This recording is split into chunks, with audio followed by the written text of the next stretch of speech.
जालन्यामध्ये जामनेर शहरामध्ये गॅरेजला भीषण आग लागली। पेट्रोल पंपासमोरच्या अंबिका गॅरेजला रात्री आग लागली। तासाभराच्या प्रयत्नानंतर या आगीवर नियंत्रण मिळवण्यात आलं। गॅरेजमधील टायरसह साहित्य सुद्धा यामध्ये जळालेलं आहे। जामनेर शहरातील पेट्रोल पंपासमोरच ही आग लागली होती। काही क्षणामध्येच आगीने रौद्र रूप धारण केलं।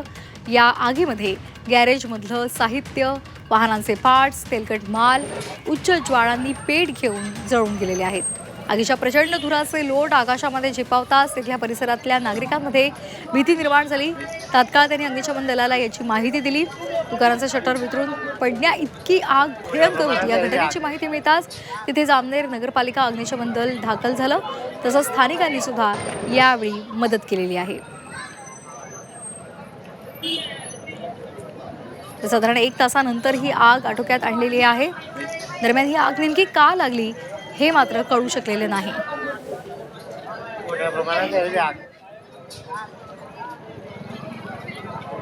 जामनेर शहरामध्ये गॅरेजला भीषण आग लागलेली होती। ती दृश्य आपण झी 24 तासवर पाहतोय।